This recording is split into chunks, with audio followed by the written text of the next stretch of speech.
Hi everyone, this is Pastor Laura, and welcome to Bible Bootcamp, where we dive into a different book of scripture each week. And I will explain my lovely necklace a little bit later, but it ties into this book we're reading this week, the book of Esther. So, last week we covered Nehemiah, the week before we were in Ezra, now we are in Esther. This is a good one to sit down and just read it all at once because it's one story and it's pretty short. So a little bit easier to read than some of the ones we've been reading the last couple of weeks and months. So, just like with Ezra and Nehemiah, Esther takes place during the prominent Persian era. The Persian Empire is the ruling power in the world. So remember, the Jews were exiled to Babylon, and then Persia kind of took over, and then they were exiled in Persia. So this takes place during that same generally the same era as Ezra and Nehemiah. It's most likely written by Jews who are in exile because this book knows a lot about Persian customs, but it's not very interested, and it really doesn't talk at all about the temple, about Jerusalem, about the land of Judah. It's focused on life in exile. How do we live life in exile? So that makes it different from Ezra and Nehemiah, which are focused on coming home from exile. So this book of Esther was probably written around the 300s BCE. So it's written a little bit later than the books of Ezra and Nehemiah, but it's set in the time period kind of right before those books. So in Esther, the king is King Ahasuerus, which is the Hebrew name for the Persian king Xerxes the First. In some Bibles, newer Bibles, sometimes will use the name Xerxes instead of Ahasuerus. But Xerxes ruled from 486 to 465 BCE. So that's kind of the time period where this takes place, even though it's probably written later than that. So King Xerxes was a historical figure. History tells us that he accomplished quite a lot during his reign, but history also tells us that he loved women and he loved wine, probably a little too much, which is also evident in this book of Esther. So, the last couple of books that we've covered have been about Israelite and Jewish history. Esther is a different genre. It's meant to be a story. It's not meant to be straight up history. So it's rooted in the historical reality of the exile, and it's rooted in Persian customs. It's written during a time when people were experiencing that, but it's meant to be a story that kind of conveys what is the truth of living in that kind of situation? How do we live under exile? How do we live as a minority people, rather than conveying like strict historical truths? Remember from the books of Nehemiah and Ezra, so in those books, the people of Judah are coming home from exile. But remember from those books that the exiles could hold roles in the Persian government. Nehemiah was an official in the king's court. And that was true in history, that the Persian court was a very diverse place. You did not have to be Persian to hold an official role in that court. Although there's no evidence that a Jew held a role as high as Mordecai does in this book of the Bible. So, to dive into the book of Esther, there's a couple of themes that are important. One is the theme of banquets. So, there is a banquet in almost every chapter of this book. There are banquets total, and they're set up kind of as opposites. So, banquets 1 and 9 are banquets for the whole empire. Banquets 2 and 10 are for the people of the city of Susa. Banquet 2 is for men. Banquet 3 is for women. Banquet 5 is by the evil Haman. And banquet 8 is for the hero Mordecai. So banquets are a big theme in this book. Another theme is the theme of unexpected reversal. So we think that one thing is going to happen, but then something else happens. So Haman has control, and then Mordecai comes out on top. And Esther is a Jewish orphan, and then she's queen. So it's kind of like what we thought was going to happen ends up not being what happens. And that's kind of a theme of hope for for these people who are in exile, that things can always change, that it's possible for the Jews to be successful, to live well in this very crazy Gentile world. That when you think you're going to be defeated, God can still bring victory. Something else that's notable about this book is that it explains the origins of the Jewish festival of Purim. In this coming year, 2021, that's going to be celebrated on the evening of February 25th through the 26th. So that is still a festival that is much enjoyed and looked forward to. So that festival today involves reading the book of Esther. Often you dress up in costumes. You give money gifts to at least 2 poor people. You send gifts of food. There's a feast that often involves a lot of drinking. And there's a lot of eating of hamantaschen, which is the sweet dessert translated as Haman's ears. So celebrating cutting off Haman's ears before he was hanged. So this is a big, fun festival on the Jewish calendar. For Jewish people, so it's a fun festival. This is a fun book to read. But underneath that humor, there's this violence and this threat of genocide that's been really very real for the Jewish people throughout history. So in the midst of this celebration, there's always this reminder that we have come through all of this oppression and we are still here, that God has still come through for us. And it's an important story for non-Jews to recognize the oppression that the Jewish people have faced, to take care not to become the perpetrators of that oppression. And it's a reminder of how to keep faith in a culture that's different from your own, in a way that's not always kind to your faith. So how do we keep the faith in a culture that's not friendly to that? And how do we, as a majority culture, treat those who are minorities? So there's some similarities between Esther and Joseph back in Genesis. Joseph rises to power, uses his position to save his family. Also some similarities to Daniel, who's also prominent in the Persian court, also uses his position faithfully. One final interesting thing about this book, it does not once mention God. Also, Esther doesn't seem particularly observant in her faith. So she eats non-kosher food. She doesn't seem to pray. But Jewish readers of this book throughout history would have understood God to be at work throughout this story, even though God's not actively mentioned. So there's this sense that God's hand is always present. So Mordecai tells Esther, perhaps you have become queen for such a time as this. That somehow God is behind this story.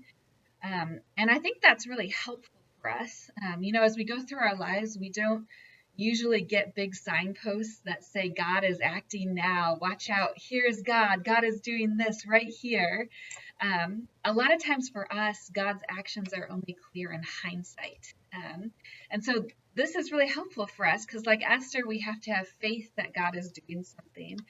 We have to know that we're called to act with courage, called to act with hope, based on what we know is right in God's eyes, even if we're not 100% sure what God is up to, just like Esther in this book, just like Mordecai.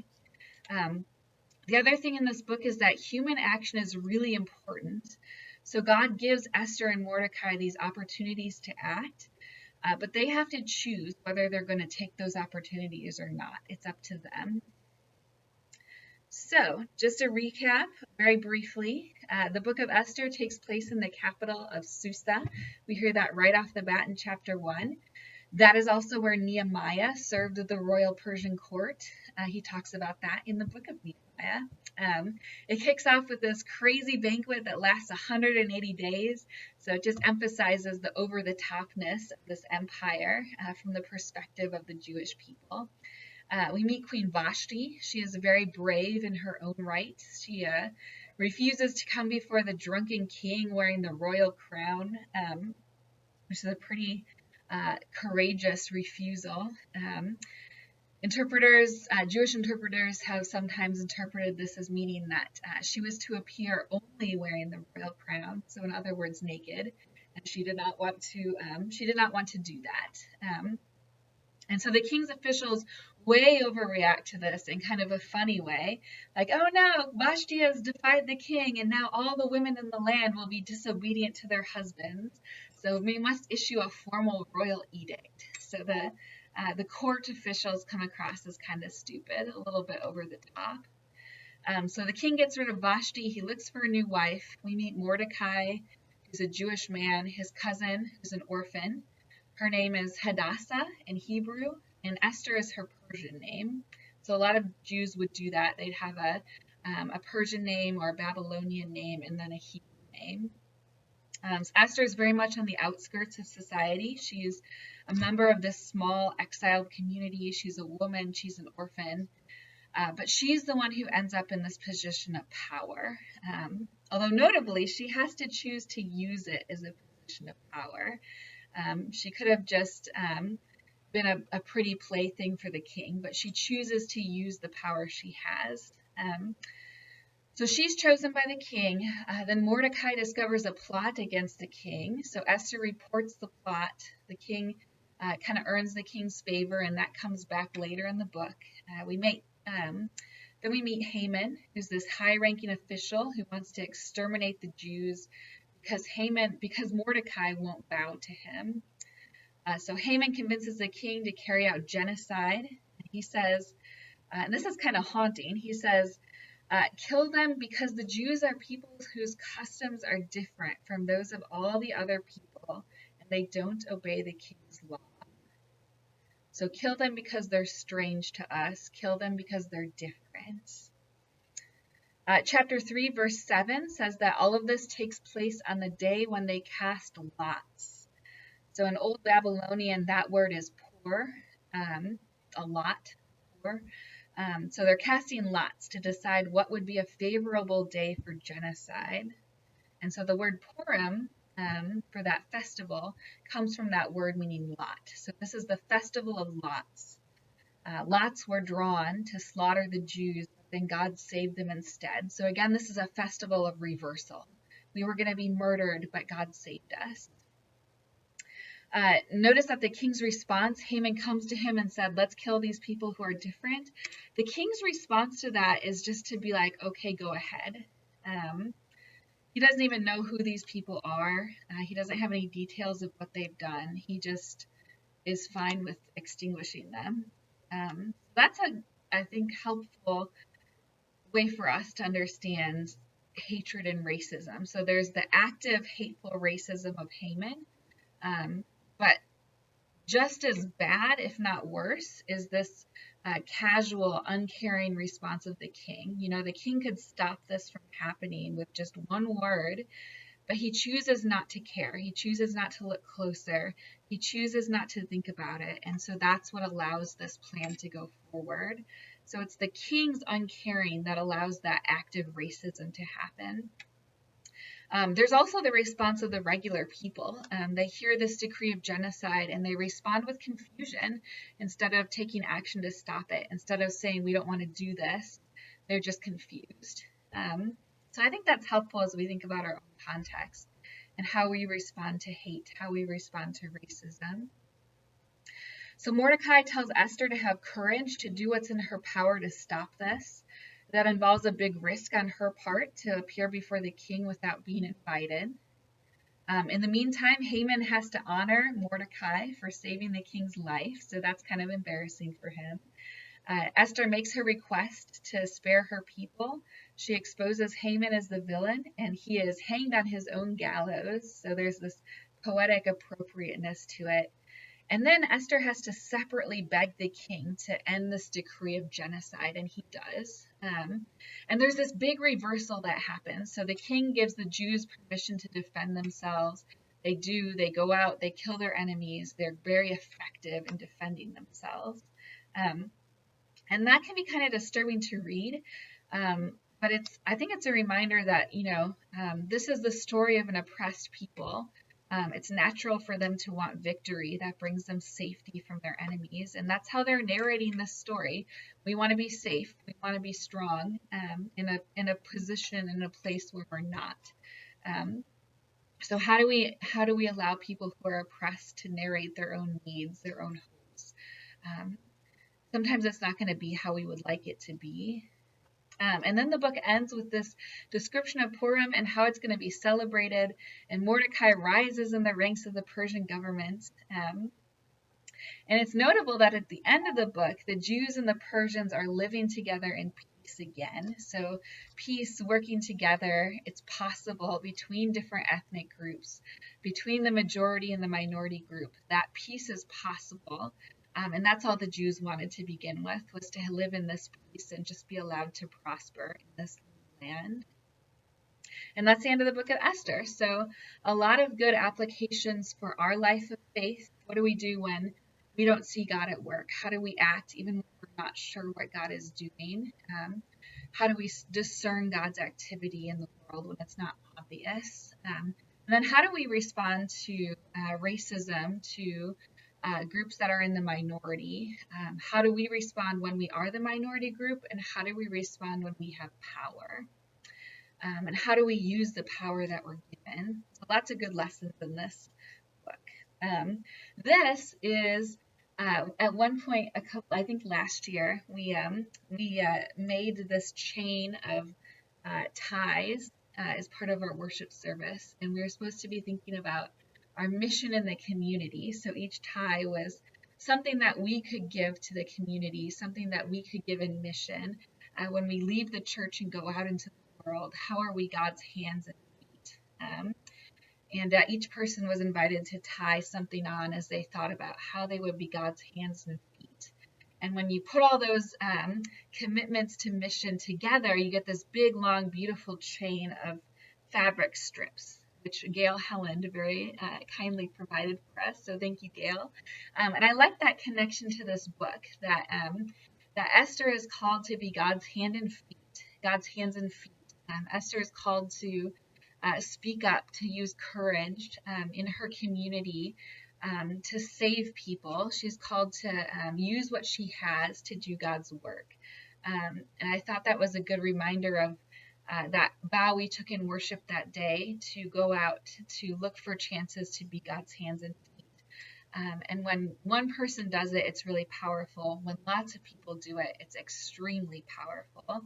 And this is a reminder to me of that. And I thought it was a good illustration of that part of the story. How is God calling us to act, even when we're not 100% sure where exactly God is operating? We know that God is at work. We know that we're called to live out our values in our community. So thank you for watching the book of Esther.